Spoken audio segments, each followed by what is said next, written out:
Welcome to online ED classes. तो आज की जो वीडियो है वो ईपीएफओ के लिए है, यूपीएससी ईपीएफओ के लिए, जिसमें आपके इन्फोर्समेंट ऑफिसर आते हैं यानी प्रवर्तन अधिकारी, और अकाउंट्स ऑफिसर यानी लेखा अधिकारियों के लिए होता है। अगर इसमें सिलेबस की बात करें कि हमें इसमें क्या क्या कवर करना है, तो हम इसमें पढ़ने वाले हैं इंडस्ट्रियल रिलेशन, लेबर लॉ पढ़ेंगे, ऑडिटिंग पढ़ेंगे, ठीक है, इंश्योरेंस पढ़ेंगे, अकाउंटिंग पढ़ेंगे, कंप्यूटर पढ़ेंगे और सोशल सिक्योरिटी पढ़ेंगे, और इसके बाद हम इंग्लिश और मैथ्स को भी कवर करेंगे। ठीक है, तो आइए शुरू करते हैं। तो इस वीडियो में हम इंडस्ट्रियल रिलेशन की बात करते हैं। सबसे पहले हम औद्योगिक विधि शास्त्र को डिस्कस करते हैं। 20वीं शताब्दी में विधि शास्त्र की एक शाखा के रूप में औद्योगिक विधि शास्त्र का विकास हुआ था। इस शाखा का विकास यद्यपि स्वतंत्रता प्राप्ति के बाद हुआ था, लेकिन इसकी उत्पत्ति के लक्षण औद्योगिक विकास की प्राथमिक अवस्था में ही मौजूद था। स्वतंत्रता के पहले यह शाखा विकसित नहीं हुई थी। आज भारतीय जनसंख्या का अधिसंख्य भाग उद्योगपति, कर्मकार और उनके परिवारों के रूप में औद्योगिक विधि द्वारा प्रत्यक्ष रूप से प्रभावित हैं, जबकि अप्रत्यक्ष रूप से प्रभावित लोगों की संख्या इससे कहीं अधिक है। विधि शास्त्र की ये जो शाखा है, उसने स्वामी और सेवक की पुरानी विधि को नकार दिया है और संविदा की स्वतंत्रता पर आधारित अहस्तक्षेप के पुराने सिद्धांतों को समाज के व्यापक हित में प्रभावहीन बना दिया है, क्योंकि प्राचीन सिद्धांत स्वामी और सेवक के बीच मधुर संबंधों के विकास में अपर्याप्त पाया गया है। विधान एवं न्यायिक निर्वाचनों द्वारा नियोक्ता के पुरातन अधिकार अपनी इच्छा अनुसार कर्मकार को भाड़े पर लेना और निकाल देना पर अनेक प्रतिबंध लगा दिए गए हैं। इस प्रकार औद्योगिक विधि के क्षेत्र में उठाया गया ये कदम अत्यंत नवीन एवं अद्भुत है। अब स्वामी एवं सेवक के अर्थ में परिवर्तन देखा जा सकता है।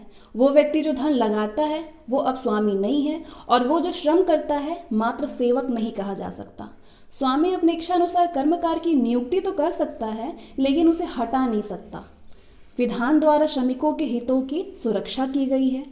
किसी भी उपक्रम में जब नियोजक एवं श्रमिक दोनों ही भागीदार हैं, पूंजीपतियों के तमाम विरोधों के बावजूद श्रमिकों द्वारा प्रतिबंध में भागीदारी के अधिकार को मान्यता दे दी गई है। 20वीं शताब्दी के दौरान समूचे विश्व में औद्योगिक समाज संविदा से हैसियत की ओर अग्रसर हो रहा है, जो कि एक सामाजिक, राजनीतिक, आर्थिक एवं विधि शास्त्रीय स्थिति है। ये सभी परिवर्तन औद्योगिकरण की देन थी। औद्योगिकरण से कुछ नई सामाजिक एवं आर्थिक समस्याएं उत्पन्न हुई है। उद्योगपतियों का सुझाव स्वाभाविक रूप से अपने धन की बढ़ोतरी की ओर होता है, और यदि इस प्रवृत्ति पर अंकुश न लगाया जाए तो अमीर और गरीब हो जाते हैं। ठीक है, अमीर और अमीर तथा गरीब और गरीब हो जाते हैं। इस प्रकार औद्योगिक समाज में दो वर्ग बन गए हैं, जिन्हें धनी और निर्धन की संख्या दी गई है। आर्थिक असमानता दोनों वर्गों में संघर्ष का कारण है। कर्मकार जब एक होकर के नियोजक के रूप में सामने आए तो औद्योगिक प्रतिष्ठानों में हड़ताल एवं तालाबंदी जैसी क्रियाएं शुरू हो गई हैं, जिसका असर वस्तुओं की कीमतों पर पड़ा। फलस्वरूप श्रमिक अपने श्रम की अधिक कीमत मांगने लगे हैं। औद्योगिकरण के साथ साथ प्रजातांत्रिक विचारधाराओं का भी प्रादुर्भाव हुआ है। इस विचारधारा ने कर्मकार में अधिक अधिकार के प्रति चेतना जागृत की है। स्वामी एवं सेवक के बीच हुए संघर्ष के कारण कुछ सिद्धांतों का जन्म हुआ है, जिन्हें विश्व के समस्त विकसित देशों में मूलभूत सिद्धांत के रूप में स्वीकार किया गया है। वे सिद्धांत हैं कौन कौन से? पहला सिद्धांत है आर्थिक संघर्ष अवश्यंभावी है, इस तथ्य को स्वीकारना। दूसरा, अहस्तक्षेप से कल्याणकारी राज्य में परिवर्तन। अगला सिद्धांत है त्रिपक्षीय यानी कर्मकार, नियोजक तथा सरकार, त्रिपक्षीय समझौता वार्ता। अगला सिद्धांत कर्मकारों का सम्मिलित होकर संस्था या संघ बनाने का अधिकार। अगला, सेवा शर्तों को और अधिक उपयुक्त बनाने हेतु सामूहिक रूप से सौदेबाजी करने का कर्मकारों का अधिकार। अगला सिद्धांत राज्य सामाजिक हितों के रक्षक के रूप में। और नेक्स्ट सिद्धांत है राज्य के विधानों से न्यूनतम मानदंडों की प्रत्याभूति होनी चाहिए। भारतीय संविधान को औद्योगिक विधि शास्त्र के विकास का श्रेय जाता है, जिसने औद्योगिक संबंध को लोगों के सामने रखा। भारतीय संसद एवं भारतीय उच्चतम न्यायालय ने भी औद्योगिक विधि शास्त्र के विकास में अपना योगदान दिया है। औद्योगिक विधि शास्त्र के तहत कारखाना प्रणाली द्वारा उत्पन्न मानवीय समस्याओं का अध्ययन किया जाता है। समाज के समुचित विकास के लिए आवश्यक है कि नियोजित एवं नियोजक के मध्य अच्छे संबंध हो। औद्योगिक कर्मकार एवं उनके परिवार इससे प्रत्यक्ष रूप से संबद्ध है। यद्यपि औद्योगिक विधि शास्त्र का विकास काफ़ी समय से हो रहा है, फिर भी इसका प्रयोग कुछ मामलों में प्रतिबंधित है। ये विषय मुख्यतः सामाजिक न्याय पर आधारित है, जो स्वयं गतिशील एवं परिवर्तनीय है। अतः स्पष्ट है कि यह विषय अभी अपने अंतिम स्वरूप को नहीं प्राप्त कर सका है। औद्योगिक विधि शास्त्र सामान्य विधि शास्त्र को स्थानापन्न करने में उसी प्रकार असमर्थ है जैसे सामाजिक न्याय विधिक न्याय को स्थानापन्न नहीं कर सकता, क्योंकि सामाजिक न्याय के बारे में अपना अपना विचार व्यक्त करते समय न्यायालय, न्यायाधिकरण तथा विवाचक विधि को छोड़ नहीं सकते हैं। अतः ये कहना अच्छा होगा कि औद्योगिक विधि शास्त्र सामान्य विधि शास्त्र की एक शाखा मात्र है और औद्योगिक समाज से उसी प्रकार संबंधित है जैसे सामान्य विधि शास्त्र संपूर्ण समाज से संबंधित है। अगला टॉपिक पे हम बात करेंगे भारत में श्रम नीति कैसी है। स्वतंत्रता प्राप्ति के बाद ऐसी श्रम नीति का निर्माण किया गया जो कि कर्मकारों में आत्मविश्वास पैदा कर सके, जिसे त्रिपक्षीय श्रम नीति के नाम से जाना गया। इस त्रिपक्षीय नीति में 3 पार्टियां थी: व्यवसाय संघ जो कर्मकारों का प्रतिनिधित्व करते थे, नियोजक तथा सरकार। इस प्रकार के प्रयास में प्रतिनिधि का कार्य सलाह सुझाव देने तक ही सीमित था। तीनों पक्षों में सरकार का कार्य अधिक महत्वपूर्ण था। वार्षिक श्रम सम्मेलनों में कर्मकारों को प्रबंध में भागीदार बनाने, कर्मकारों की शिक्षा, कर्मकार समिति तथा न्यूनतम मजदूरों जैसे विधानों पर बल दिया गया। 1958 में 16वें श्रम सम्मेलन में एक निर्णय के तहत उद्योग में अनुशासन संहिता के प्रयोग को स्वीकारा गया। इसके तहत अवपीड़न तथा उत्पीड़न जैसी क्रियाओं का सहारा न लिया जाए एवं अंशतः हड़ताल या तालाबंदी को त्याग कर शिकायत प्रक्रिया को स्वीकार किया जाए। त्रिपक्षीय श्रम नीति एक ऐसी प्रणाली है जो श्रम एवं पूंजी के बीच निहित हितों के पहचान पर बल देती है। उत्पादन एवं राष्ट्रीय अर्थव्यवस्था के निर्माण में पूंजी एवं श्रम दोनों एक दूसरे के भागीदार हैं। श्रम नीति इस तथ्य पर आगे बढ़ी है कि पूरा समाज तथा कर्मकारों की आर्थिक लाभ का उचित अंश मिल रहा है अथवा नहीं। इसी विचारधारा को ध्यान में रखकर बोनस भुगतान अधिनियम 1965 को संसद में पारित किया गया, जिसमें कर्मकारों के बोनस संबंधी नियम हैं। भारतीय श्रम नीति के प्रमुख अवयव कुछ इस प्रकार से हैं, जैसा कि आप देख सकते हैं नीचे। राज्य को परिवर्तन एवं कल्याणकारी क्रमों के लिए राज्य को परिवर्तन एवं कल्याणकारी कार्यक्रमों के लिए उत्प्रेरक तथा सामुदायिक हितों का अभिरक्षक के रूप में मान्यता देना। दूसरा, अन्याय की स्थिति में कर्मकारों के शांतिपूर्ण विरोध प्रदर्शन के अधिकार को मान्यता देना। तीसरा, कर्मकारों की स्थिति को ऊंचा उठाना। चौथा, त्रिपक्षीय सलाह मशविरा। अगला, औद्योगिक शांति स्थापना को प्राथमिकता देना। नियोजक एवं नियोजित के बीच भागीदारी को बढ़ावा देना। उचित मजदूरी मानदंड एवं सामाजिक सुरक्षा सुनिश्चित करना। आपसी समझौता, सामूहिक सौदेबाजी एवं ऐच्छिक विवाचन को प्रोत्साहन देना।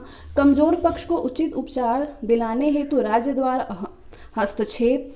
उत्पादन एवं उत्पादकता को बढ़ावा देना और विधानों का समुचित प्रवर्तन।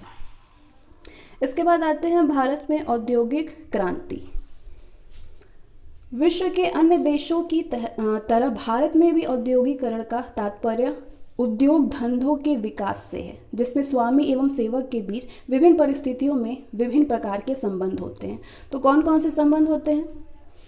उद्योग धंधों की पुनर्स्थापना के परिणाम स्वरूप उत्पादकों की कुछ निश्चित स्थानों पर एकत्रित होने के कारण यहाँ मजदूरों की संख्या में वृद्धि हुई।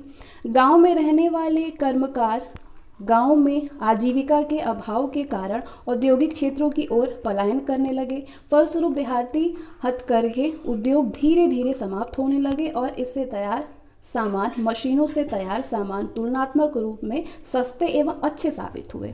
उद्योग धंधों के विकास ने समाज में कुछ बुराइयां भी उत्पन्न की।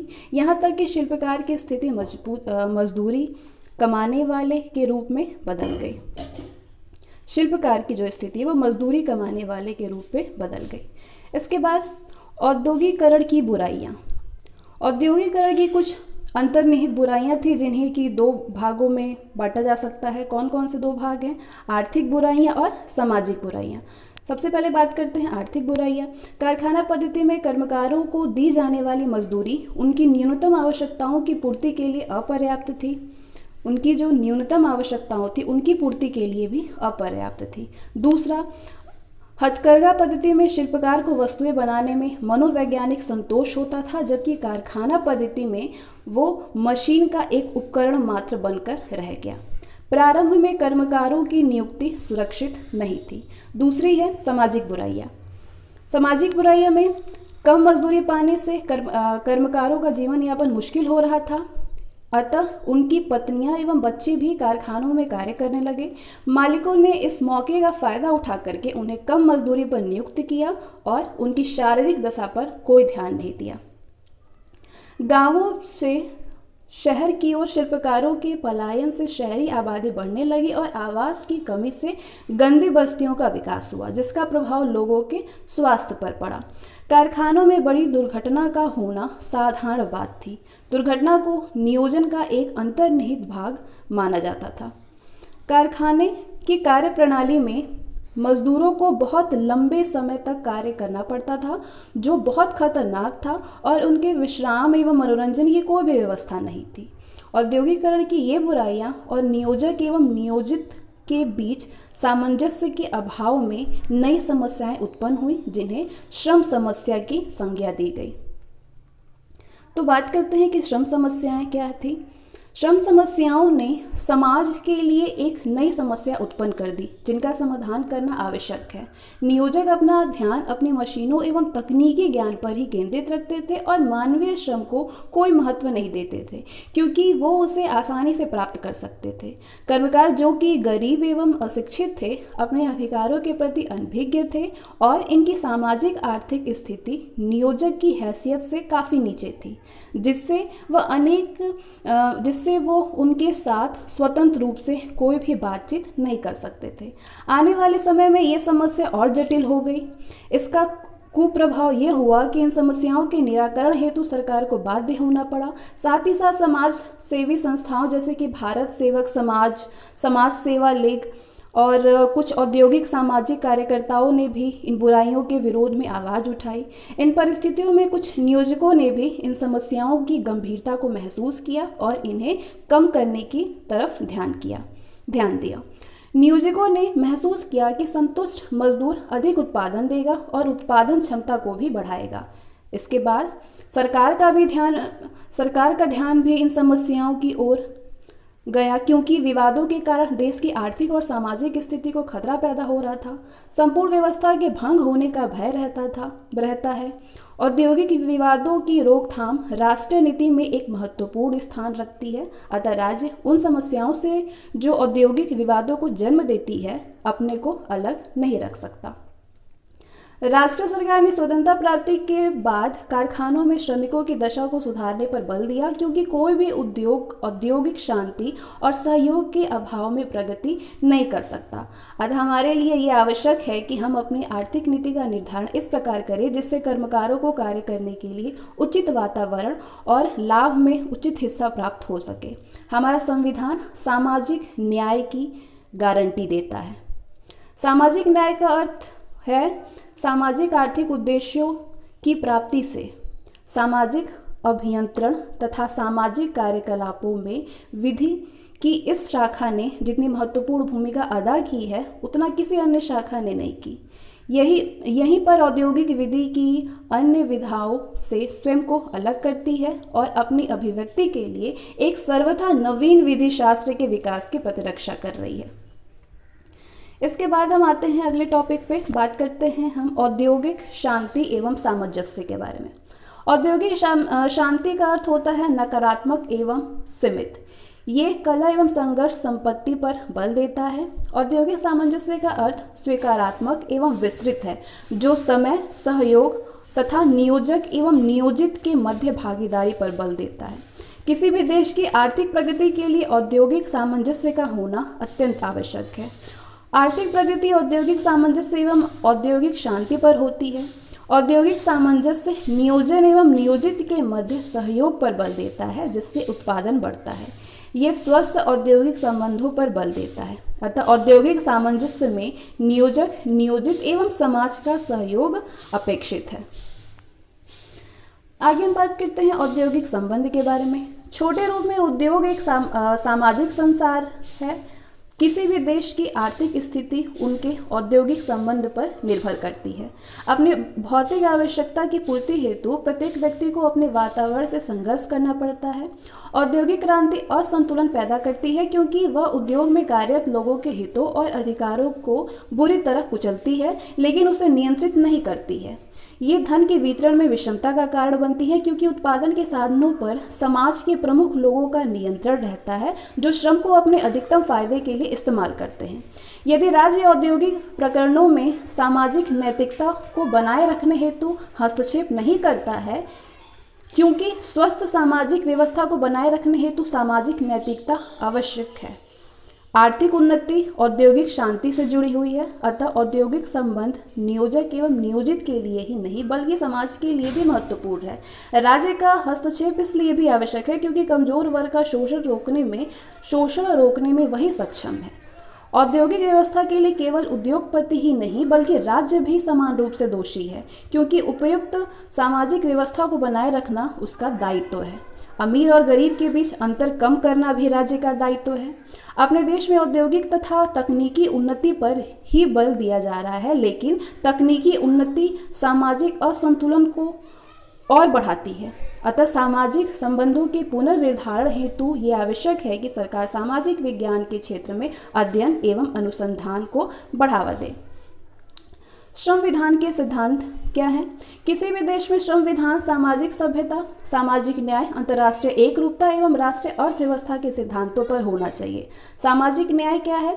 सामाजिक न्याय के तहत सम्मिलित है लाभों और उद्योग के अन्य लाभों को उद्योगपतियों और कर्मकारों में सम्यक वितरण और कर्मकारों को हानिकर प्रभाव से सुरक्षा प्रदान करना, जिससे कि उनके स्वास्थ्य, सुरक्षा और नैतिकता को बनाए रखा जा सके। प्रारंभ में कर्मकारी की स्थिति केवल एक दैनिक मजदूर की होती थी, अर्थात उसे उतने दिन की मजदूरी मिलती थी जितने दिन वह यथार्थ काम करता था।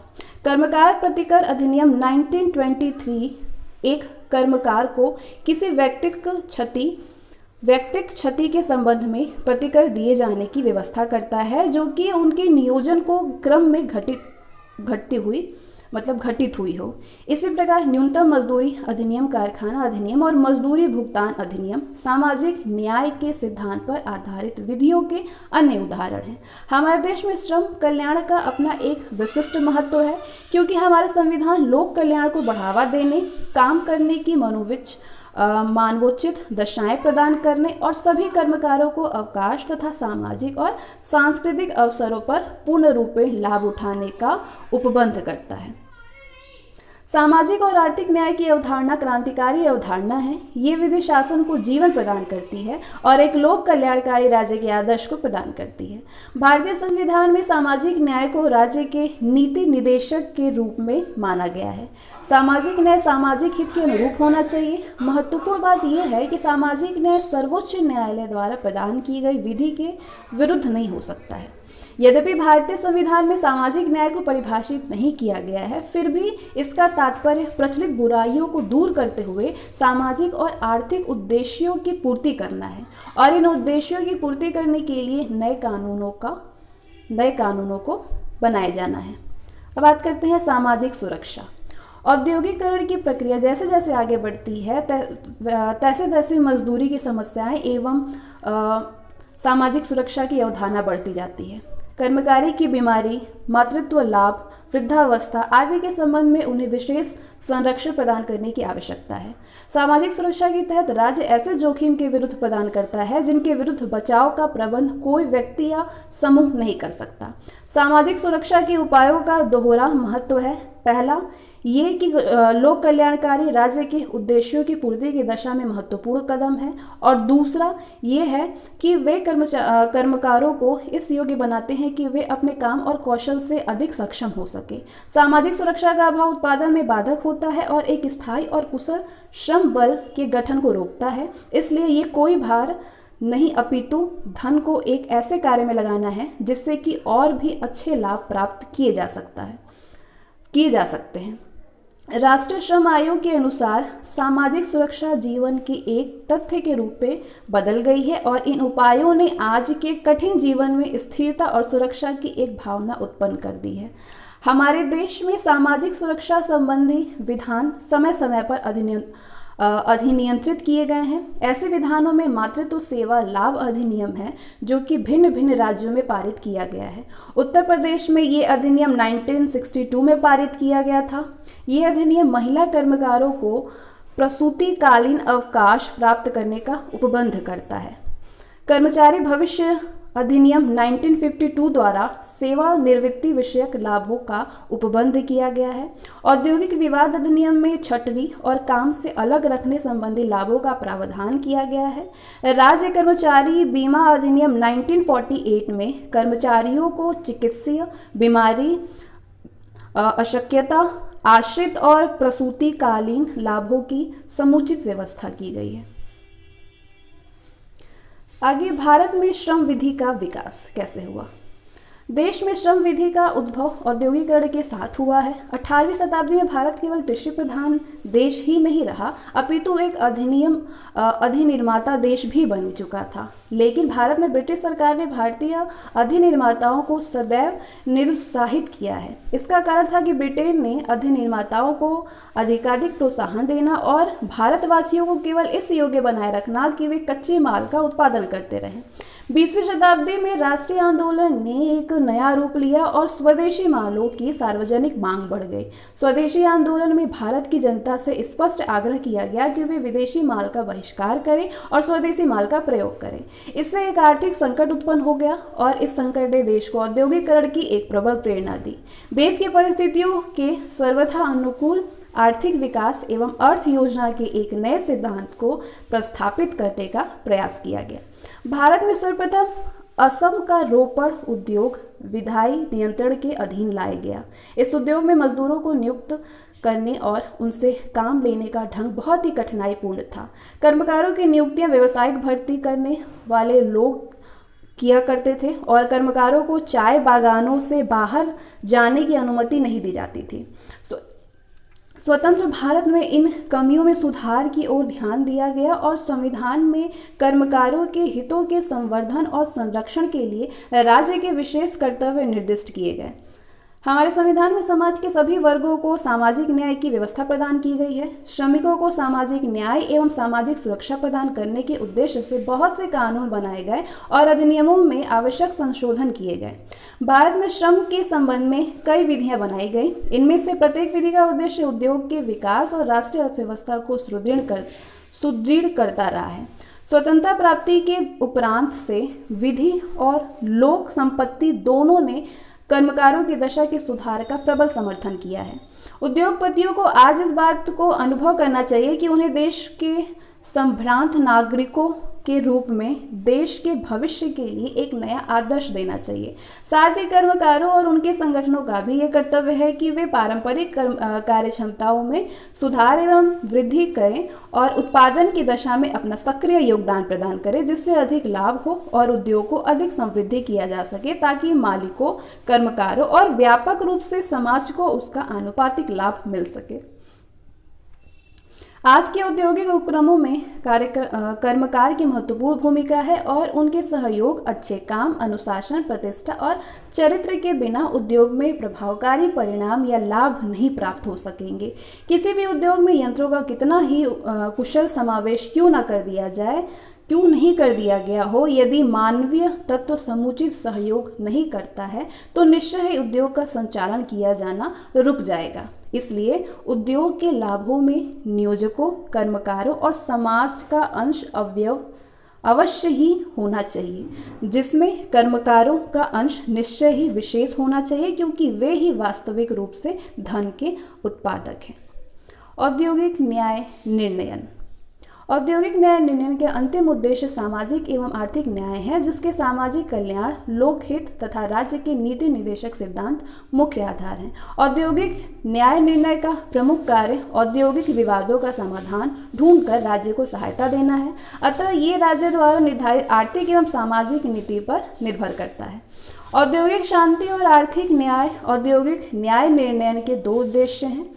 औद्योगिक शांति से तात्पर्य है उद्योग में शांति और सद्भावना को स्थापित करना, जिससे श्रम एवं पूंजी के मध्य सामंजस्य कायम किया जा सके। औद्योगिक सामंजस्य उत्पादन में बढ़ोतरी कर राष्ट्रीय अर्थव्यवस्था को दृढ़ता प्रदान करता है। आर्थिक न्याय का तात्पर्य उचित तथा यथोचित आधार पर औद्योगिक शांति एवं सद्भावना को पुनर्स्थापित करने से है। सामाजिक और आर्थिक अन्याय भी श्रम के शोषण, आमदनी में असमानता, कुछ हाथों में धन संचयन, पूंजीवाद तथा वर्ग संघर्ष के कारण है। औद्योगिक न्याय निर्णय के संबंध में तत्कालीन सामाजिक दर्शन को भी ध्यान में रखना आवश्यक है। औद्योगिक विवादों को सुलझाने के लिए क्या उचित है और क्या अनुचित है को ध्यान में रखा जाता है। जैसे जैसे समाज में सामाजिक चेतना जागृत एवं क्रियाशील होती है, जैसे जैसे राज्य की कार्यकारी नीति विस्तृत होती है, जैसे जैसे राष्ट्रीय अर्थव्यवस्था उन्नति करती है तथा जैसे जैसे सामूहिक सौदेबाजी का सिद्धांत इस क्षेत्र में प्रवेश कर रहा है, औद्योगिक विवाद एक नया रूप धारण कर रहा है। औद्योगिक न्याय निर्णय का दायित्व है कि वह राष्ट्रीय अर्थव्यवस्था को बढ़ावा दे, इसलिए यह आवश्यक है कि पंचाट श्रम नीति के प्रतिकूल न हो। अधिकतम आर्थिक कल्याण को ही अपना प्रमुख उद्देश्य मानने वाली नीति की वास्तविक अधिकतम आर्थिक कल्याण को ही अपना प्रमुख उद्देश्य बनाने वाली नीति को ही वास्तविक श्रम नीति है। इस उद्देश्य की पूर्ति के लिए आवश्यक है कि राष्ट्रीय आमदनी को बढ़ाया जाए, राष्ट्रीय आमदनी को लोगों में बराबर बराबर बांटा जाए और इसे स्थिर होना चाहिए, अर्थात अनियमित उतार चढ़ाव से मुक्त होना चाहिए। औद्योगिक न्याय निर्णयन के प्रमुख सिद्धांत निम्नलिखित हैं। कौन कौन से सिद्धांत हैं? औद्योगिक न्याय निर्णय का उद्देश्य सामाजिक तथा आर्थिक न्याय को प्राप्त करना है और सामाजिक एवं आर्थिक न्याय सामाजिक हितों पर आधारित है। अतः औद्योगिक न्याय निर्णय के लिए आवश्यक है कि वह लोक हित को ध्यान में रखे। उद्योग में स्थायी शांति तभी कायम हो सकती है जब संघर्ष के वास्तविक कारणों को दूर करने का प्रयत्न किया जाए। उत्पादन के लिए श्रमिकों का पूर्ण सहयोग पाने के लिए दोनों प्रकार के सामाजिक तथा आर्थिक न्याय आवश्यक है।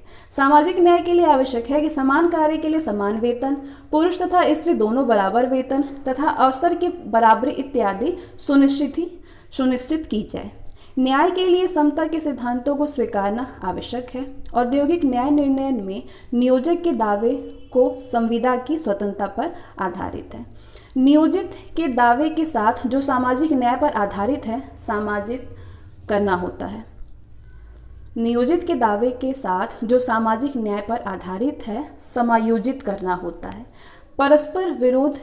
परस्पर विरोधी दावों को समायोजित करना आसान कार्य नहीं है। यदि कोई औद्योगिक न्याय निर्णय सामान्य सिद्धांत प्रतिपादन करता है तो वे सिद्धांत भविष्य में होने वाले विवादों में उचित नहीं प्रतीत होते।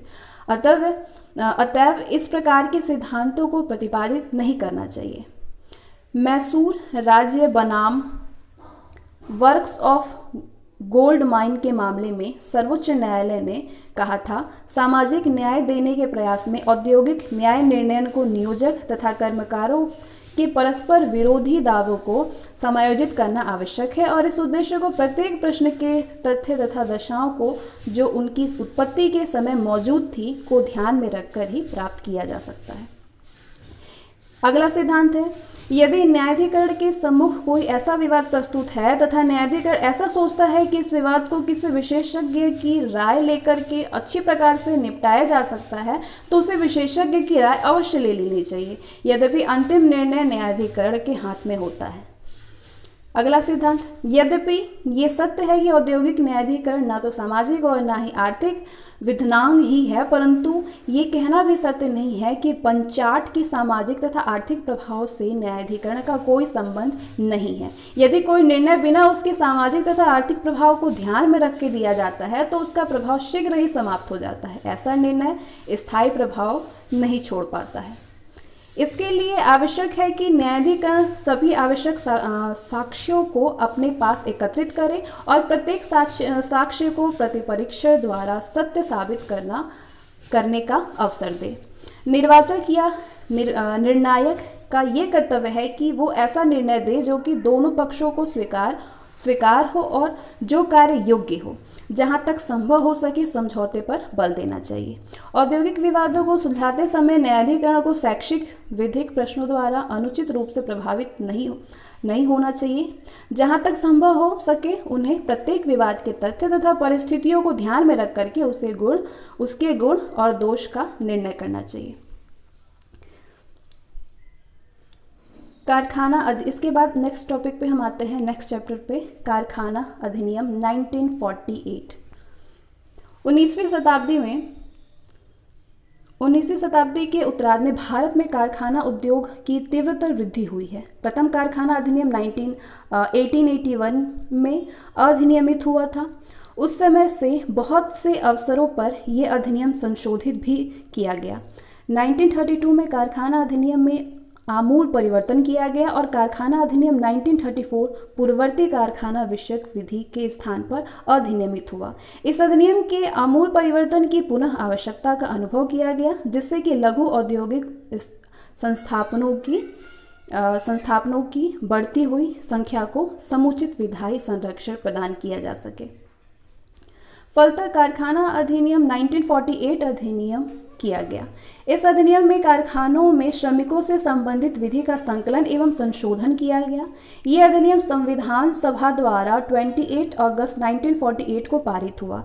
इस पर भारत के गवर्नर जनरल की स्वीकृति सितंबर 1948 को प्राप्त हुई और यह अधिनियम 1 अप्रैल 1949 से लागू हुआ। अधिनियम के क्षेत्र में विस्तार। कारखाना अधिनियम 1948 जम्मू और कश्मीर राज्य को छोड़कर शेष संपूर्ण भारत में विस्तारित है। ये एक सामाजिक विधि है जिसका उद्देश्य सामाजिक सुरक्षा करना है और इसकी व्याख्या इसमें प्रयुक्त भाषा को खंडित किए बिना विधायी उद्देश्यों की पूर्ति के लिए उदारवादी दृष्टिकोण से की जानी चाहिए। निर्वाचन। कारखाना अधिनियम 1948 की धारा 2 में अधिनियम में प्रयुक्त निम्नलिखित शब्दों और अभिव्यक्तियों की परिभाषा की गई है। जब तक कि संबंधित विषय में कोई प्रतिकूल बात न हो तब तक निम्नलिखित का अर्थ इस प्रकार होगा। क्या क्या? वयस्क। वयस्क से एक ऐसा व्यक्ति अभिप्रेत है जिसने 18 वर्ष की आयु पूरी कर ली हो। किशोर। किशोर से एक ऐसा व्यक्ति अभिप्रेत है जिसने 15 वर्ष की अवस्था प्राप्त कर ली है लेकिन 18 वर्ष का नहीं हुआ है। बालक। बालक से एक ऐसा व्यक्ति अभिप्रेत है जिसने 15 वर्ष की आयु पूरी नहीं की है। उसके बाद युवा व्यक्ति। युवा व्यक्ति एक ऐसा व्यक्ति अभिप्रेत है जो कि या तो बालक या किशोर है। दिन। दिन से मध्यरात्रि से आरंभ होने वाले 24 घंटों की अवधि अभिप्रेत है। सप्ताह। सप्ताह से 7 दिनों की ऐसी अवधि अभिप्रेत है जो कि शनिवार की रात्रि में अर्धरात्रि से शुरू होती है या किसी रात्रि के मध्य से आरंभ होती है, जैसा कि विशिष्ट क्षेत्र में कारखानों के मुख्य निरीक्षक द्वारा लिखित रूप से अनुमोदित हो। शक्ति। शक्ति से विद्युत ऊर्जा या ऊर्जा का कोई अन्य रूप अभिप्रेत है जिसका संचार यंत्र द्वारा किया जाता है, जिसका उत्पादन मानव या पशु द्वारा नहीं किया जाता है। मूल गति उत्पादक। मूल गति उत्पादक से कोई ऐसा इंजन, मोटर या अन्य उपकरण जो कि शक्ति उत्पादन करता है अथवा अन्य प्रकार से शक्ति प्रदान करता है अभिप्रेत है। Transmission machinery. ट्रांसमिशन मशीनरी से कोई शाफ्ट, चक्र, ड्रम, पुली system, coupling clutch, driving belt या अन्य यंत्र या युक्ति अभिप्रेत है जिससे कि मूल गति उत्पादक की गति पारेषित की जाती है या वह गति किसी मशीनरी या यंत्र द्वारा धारण की जाती है। मशीनरी। मशीनरी के अंतर्गत मूल गति उत्पादक, ट्रांसमिशन मशीनरी और ऐसे अन्य यंत्र सम्मिलित हैं जिनके द्वारा शक्ति का उत्पादन, परिवर्तन, पारेषण का प्रयोग किया जाता है। विनिर्माण प्रक्रिया। विनिर्माण प्रक्रिया क्या है? विनिर्माण प्रक्रिया से निम्नलिखित संबंध में कोई प्रक्रिया अभिप्रेत है। किसी वस्तु या तत्व को बनाने, पलटने, मरम्मत करने, सजाने, फिनिशिंग, पैकिंग, सीलिंग, धोने, सफाई करने, तोड़कर अलग करने, गिराने या अन्यथा रूप में अनुकूलित करने का काम, जिसका उद्देश्य उस वस्तु या व्यक्ति तत्व को प्रयोग में लाने, विक्रय करने, निर्यात करने, अदायगी करने या विनियमित करने का हो, या तेल या पानी की नाली के बहाव या अन्य वस्तु को पंप करने की प्रक्रिया, विद्युत शक्ति के उत्पादन, रूपांतरण या पारेषण करने का काम, या मुद्रण के लिए टाइपों को कंपोज करने, लेटर प्रेस द्वारा प्रिंटिंग करने, अश्मुद्रण, प्रकाशोत्कीर्ण या इसी प्रकार की अन्य प्रक्रिया, या बुक बाइंडिंग का काम, या फिर निर्माण, पुनर्निर्माण, मरम्मत, फिर से फिटिंग, फिनिशिंग या पोतों या बेड़ों को तोड़कर अलग करने का काम, या फिर किसी सामग्री को शीतालय में सुरक्षित रखने या एकत्रित करने की प्रक्रिया। बात करते हैं कर्मकार क्या है। कर्मकार से ऐसा व्यक्ति अभिप्रेत है जो कि किसी विनिर्माण प्रक्रिया में या मशीनरी अथवा विनिर्माण प्रक्रिया के लिए प्रयुक्त परिसर के किसी भाग की सफाई में, या विनिर्माण प्रक्रिया अथवा विनिर्माण प्रक्रियाधीन विषय वस्तु के प्रासंगिक या उससे संबंधित किसी अन्य प्रकार के काम में, चाहे सीधे या किसी एजेंसी द्वारा यानी ठेकेदार समेत, या उसके मार्फत मुख्य नियोजक के ज्ञान या बिना ज्ञान के, और चाहे मजदूरी या उसके बिना नियोजित हो। लेकिन भारतीय संघ की सशस्त्र सेनाओं का कोई सदस्य इस परिभाषा में सम्मिलित नहीं है। कर्मकार की परिभाषा में ऐसे कर्मचारी अपवर्जित नहीं किए गए हैं जिन्हें कि एकमात्र लिपिकीय कार्य करने को दिया गया है। शर्त यह है कि उन्हें अन्यथा रूप से कर्मकार शब्द की परिभाषा के अंतर्गत आना चाहिए। इस आधार के अंतर्गत किसी व्यक्ति को कर्मकार मानने के संबंध में ये अनिवार्य नहीं है कि वो व्यक्ति मजदूरी ही प्राप्त कर रहा हो। दिन के समय का निर्देशन। अधिनियम की धारा 3 में उपबंधित है कि इस अधिनियम में दिवस का समय भारतीय स्टैंडर्ड टाइम के अनुसार माना जाएगा, जो कि ग्रीनविच मीन टाइम से 5.5 घंटे आगे रहता है।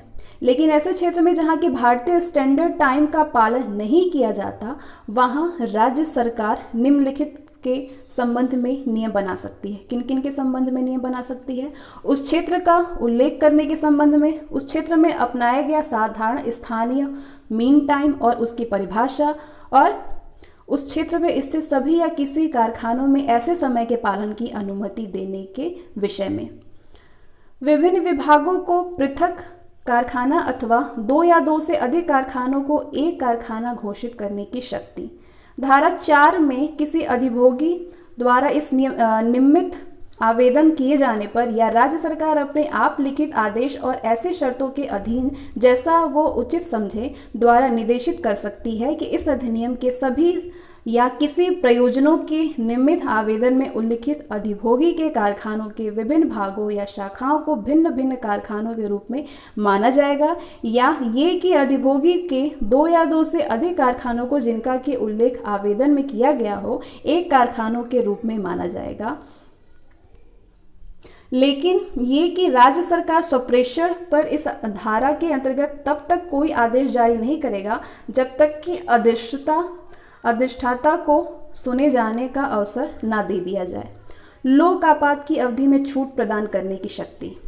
धारा 5 में लोक आपात के किसी प्रकरण में राज्य सरकार सरकारी राजपत्र में अधिसूचना के द्वारा किसी कारखाने या कारखाने के वर्ग या किसी प्रकार के कारखानों की धारा 67 को छोड़ करके अन्य किसी भी धारा के प्रवर्तन से ऐसी अवधि के लिए छूट प्रदान कर सकती है, और ऐसी शर्तें के अधीन ये छूट प्रदान की जा सकती है जैसा कि वो उचित समझे। लेकिन इस प्रकार की कोई भी अधिसूचना एक समय में 3 मास से अधिक की अवधि के लिए विज्ञापित नहीं की जाएगी। स्पष्टीकरण।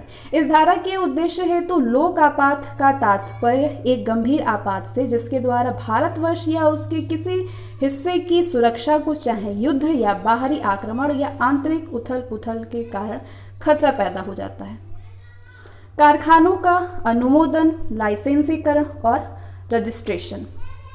अधिनियम की धारा 6 सरकार को नियम बनाने की शक्ति प्रदान करती है। इस धारा के अनुसार राज्य सरकार कई बारे में नियम बना सकती है, कई प्रकार की चीज़ों के बारे में नियम बना सकती है। किस चीज़ पे नियम बनाएगी? इस अधिनियम के उद्देश्य हेतु किसी वर्ग या किसी प्रकार के अधिष्ठानों की योजनाओं को मुख्य निरीक्षक या राज्य सरकार के समक्ष प्रस्तुत करने के संबंध में।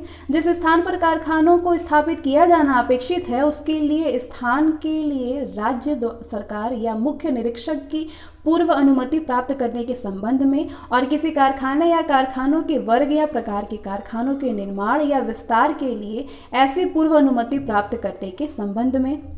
ऐसी अनुमति के लिए आवेदनों या निर्माण के लिए योजनाओं और नक्शों आदि पर विचार करने के लिए, उनके समर्पित किए जाने के संबंध में वांछनीयता के प्रकरण में, ऐसी योजनाओं और नक्शों आदि के प्रकार के संबंध में विहित करने और इस बात का उल्लेख करने के संबंध में कि उनका प्रमाणीकरण कौन करेगा। कारखानों या कारखानों के किसी वर्ग या कारखानों के किसी प्रकार के रजिस्ट्रेशन और लाइसेंसिंग की अपेक्षा करने के संबंध में, इस प्रकार का रजिस्ट्रेशन और लाइसेंसिंग तथा ऐसे लाइसेंसों के नवीकरण के लिए प्रदेय फीस विहित करने के संबंध में, इस बात की अपेक्षा करने के संबंध में कि जब तक कि धारा 7 यथोलिखित नोटिस नहीं दी जाएगी तब तक ना तो लाइसेंस स्वीकृत किया जाएगा और ना ही नवीकृत किया जाएगा। यदि धारा 1 के खंड क में यथोलिखित अनुमति के लिए दिए गए आवेदन उस उपधारा के खंड ख के द्वारा बनाए गए नियमों के अनुसार अपेक्षित योजनाओं और नक्शों आदि के सहित रजिस्टर्ड पोस्ट द्वारा सरकार और मुख्य निरीक्षक के पास भेजा जाता है, और यदि इस प्रकार से भेजने की तिथि से 3 मास के भीतर आदेश की संसूचना आवेदन को नहीं दी जाती है तो कथित आवेदन में जिस बात के लिए अनुमति की याचना की गई है उसके संबंध में मान लिया जाए कि वह अनुमति दे दी गई है। जहाँ की राज्य सरकार या मुख्य निदेशक निर्माण के स्थल, निर्माण या कारखानों के विस्तार के लिए अनुमति देने में से इनकार कर देता है या किसी कारखाने के रजिस्ट्रेशन या लाइसेंसीकरण के लिए अनुमति नहीं देता है, वहाँ आवेदक इस प्रकार की स्वीकृति से 1 मास के भीतर यदि निर्णय राज्य सरकार द्वारा दिया जाए तो केंद्रीय सरकार के पास और अन्य प्रकरणों में राज्य सरकार के पास अपील कर सकता है। केवल किसी संयंत्र या प्लांट या मशीनरी को प्रतिस्थापित करने अथवा ऐसी सीमाओं के भीतर जो कि विहित हो कोई अतिरिक्त संयंत्र या मशीनरी लगाने से ही इस धारा के अर्थ में कारखाने का विस्तार हुआ नहीं समझा जाएगा। यदि ऐसी प्रतिस्थापना या जोड़ संयंत्र या मशीनरी के चारों तरफ सुरक्षा पूर्वक कार्य करने के लिए आवश्यक न्यूनतम स्पष्ट स्थान को कम नहीं करता है या स्वास्थ्य के लिए हानिकारक भाप, गर्मी, धूल या धुएं के विस्तार एवं उद्गार के फलस्वरूप आसपास के वातावरण को बुरी तरह प्रभावित नहीं करता है। ये धारा लाइसेंसिंग अधिकारी पर पंजीकरण एवं लाइसेंस जारी करने के लिए आवेदन पर विचार करने हेतु एक सांविधिक दायित्व आरोपित करती है। इस अधिनियम एवं इसके तहत बनाए गए नियमों की अपेक्षाओं की पूर्ति हो जाने पर लाइसेंसिंग अधिकारी लाइसेंस जारी करने के लिए बाध्य है। यदि प्रमुख निरीक्षक पंजीकरण प्रदान करने से इनकार कर देता है या लाइसेंस जारी करने से मना कर देता है तो सरकार के यहाँ अपील की जा सकती है कि किसी अपील प्राधिकारी के निर्देशक पर लाइसेंसिंग अधिकारी ना तो रजिस्ट्रेशन करने और ना लाइसेंस जारी करने से इनकार कर सकता है। ऐसे निर्देशक अवैध होते हैं। अधिभोगी द्वारा नोटिस का दिया जाना। धारा 7 में अधिभोगी जबकि किसी परिसर को एक कारखाने के रूप में प्रयोग लाने लगे या अधिभोगी के रूप में कार्य करने लगे, इसके कम से कम 15 दिन पहले उससे लिखित रूप से मुख्य निरीक्षक के पास निम्नलिखित सूचना भेज देना चाहिए। कौन कौन सी सूचना भेज देना चाहिए? कारखाना का नाम और अवस्थिति, अधिभोगी का नाम और पैरा, धारा 93 में यथोलिखित परिसर या भवन जिसमें उसकी प्रसीमाएं सम्मिलित होगी के स्वामी का नाम और पिता, वह पता जिस पर कि कारखाना से संबंधित सूचनाओं को भेजा जाना चाहिए, उस विनिर्माण प्रक्रिया का स्वरूप जो कि इस अधिनियम के प्रारंभ में प्रारंभ होने की तारीख को विद्यमान कारखानों की दशा में पिछले 12 मास के दौरान कारखाने में चलाई गई हो और सभी अन्य कारखानों की दशा में अगले 12 मासों के दौरान कारखानों में चलाई जाने वाली हो। कुल रेटेड हार्स पावर जो कि किसी कारखाना में लगाई गई या लगाई जानी है उसमें, जिसमें कि किसी भिन्न स्टैंड बाई प्लांट की रेटेड हार्स पावर सम्मिलित नहीं होगी। इस अधिनियम के प्रयोजनों के निम्नलिखित कारखाने के प्रबंधक का नाम, कारखाने में नियोजित होने वाले संभावित कर्मचारियों की संख्या, इस अधिनियम के लागू होने की तिथि को अस्तित्व में रहे कारखाने के प्रकरण में निम्नलिखित पिछले 12 मास में प्रतिदिन नियोजित कर्मकारों और औसत संख्या, अन्य ऐसे विवरण जिन्हें कि इस संबंध में विहित किया जाए। 2 ऐसे सभी संस्थापनों के प्रकरण में जो कि पहली बार इस अधिनियम की क्षेत्र सीमा के अंतर्गत आते हैं, उन संस्थाओं के अधिभोगी एक लिखित नोटिस इस अधिनियम के लागू होने की तिथि के 30 दिन के भीतर मुख्य निरीक्षक के पास भेजेंगे, जिसमें उपधारा 1 में उल्लिखित सभी विवरण अंकित रहेगा। तीसरा, किसी ऐसे कारखानों के विनिर्माण कार्य आरंभ करने के पहले जो कि ऐसे विनिर्माण प्रक्रिया में संलग्न है जिसमें कि वर्ष में साधारणतः 180 दिन से कम हुआ है या उसमें कम दिन काम होता है, उनके प्रकरण में अधिभोगी ऐसा काम शुरू होने से कम 30 दिन पहले मुख्य निरीक्षक के पास एक लिखित नोटिस भेजेगा, जिसमें कि उपधारा 1 में यथोलिखित विवरण रहेगा। जब कभी कोई नया प्रबंधक नियुक्त किया जाता है तो उसे कार्यभार ग्रहण करने की तिथि से 7 दिन के भीतर अपने कार्यभार ग्रहण करने की नोटिस निरीक्षक को लिखित रूप से भेजनी होगी, जिसकी एक प्रति मुख्य निरीक्षक के पास भी भेजी जाएगी। 5वां, किसी ऐसी अवधि में कि कारखानों का कोई भी व्यक्ति प्रबंधक के नाम से नियुक्त नहीं किया गया है या जिस अवधि में प्रबंधक के रूप में नामित व्यक्ति अपने पद का कार्यभार नहीं ग्रहण करता या जिस अवधि में ऐसा कोई व्यक्ति नहीं पाया जाता, उस अवधि के लिए इस अधिनियम के प्रयोजनों के लिए स्वयं अधिभोगी ही प्रबंधक के रूप में माना जाएगा। महत्वपूर्ण प्रावधान क्या है? इस कानून के अंतर्गत अनेक महत्वपूर्ण प्रावधान दिए गए हैं। महत्वपूर्ण प्रावधानों को कई अध्यायों में बांटा गया है। पहला, स्वास्थ्य संबंधी प्रावधान, चैप्टर ऑन हेल्थ, अध्याय 3 में। सुरक्षा संबंधी प्रावधान, चैप्टर ऑन सेफ्टी, अध्याय 4 में, 4A में। ठीक है। कल्याण संबंधी प्रावधान यानी चैप्टर ऑन वेलफेयर, अध्याय 5 में। कार्य के घंटों से संबंधी प्रावधान, chapter on hours of work, अध्याय 6 में। अल्पव्य श्रमिकों की नियुक्ति से संबंधी प्रावधान यानी chapter on employment of young persons and children, अध्याय 7 में। वार्षिक संवेतन छुट्टी यानी chapter on leave with wage, अध्याय 8 में। ठीक है।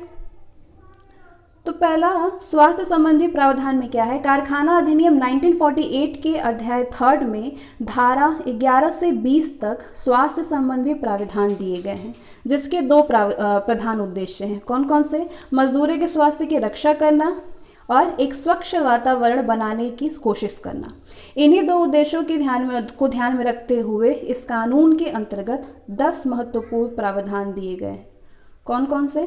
सफाई, कचरे तथा बहिष्राव का व्ययन, संवातन और तापमान, धूल एवं धुआं, कृत्रिम नवीकरण, अति भीड़, प्रकाश, पीने का जल, शौचालय एवं मूत्रालय और थूकदान।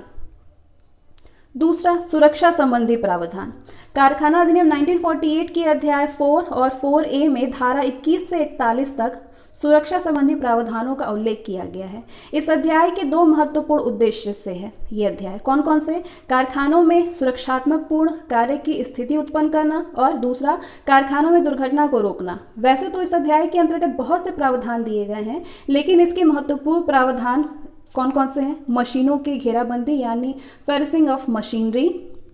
दूसरा, रुई धुनाई के नज़दीक महिलाओं एवं बच्चों के नियोजन पर प्रतिबंध यानी prohibition of employment of women and children near cotton operation place. और तीसरा, उत्तोलक एवं भारवाहक का अच्छे धातु का बना होना, सतह सीढ़ी तथा आने जाने का को साफ रास्ता, 5वां अत्यधिक भार न उठाने के नियम के लिए, और 6वां आँखों की सुरक्षा संबंधी उपकरणों की उपलब्धता।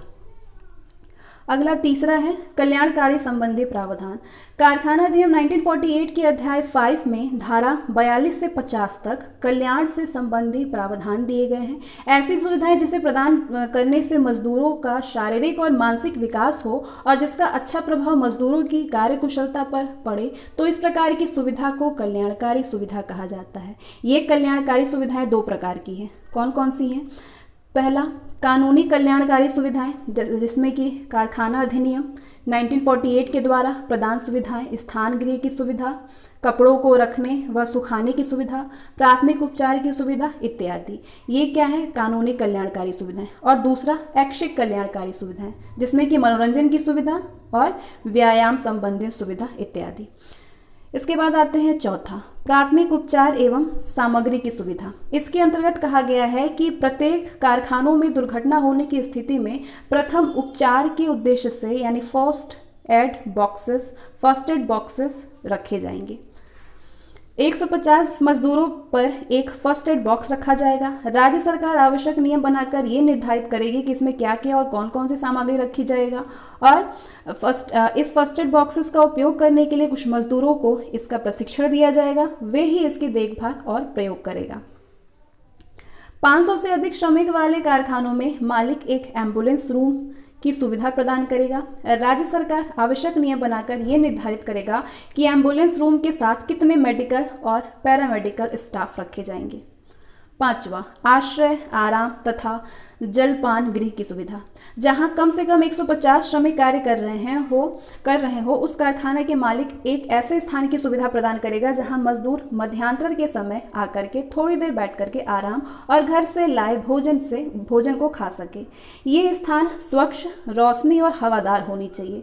इसमें बैठने की उचित सुविधा होनी चाहिए। इसमें पानी पीने का उचित सुविधा होनी चाहिए। जिस कारण से इस प्रकार की सुविधा प्रदान की गई है, यदि कारखानों के श्रमिक उस स्थान से बाहर बैठकर घर से लाए गए भोजन को करेंगे तो वो दंडनीय अपराध माना जाएगा। अगला, कैंटीन। ऐसी सभी कारखानों जहां पे कम से कम 250 श्रमिक कार्य कर रहे हैं वहां मालिक एक कैंटीन की सुविधा करेगा। राज्य सरकार आवश्यक कानून बना करके मालिक को आदेश दे सकती है कि मालिक कैंटीन के लिए फर्नीचर, बर्तन, कप प्लेट और बिजली की सुविधा प्रदान करेंगे।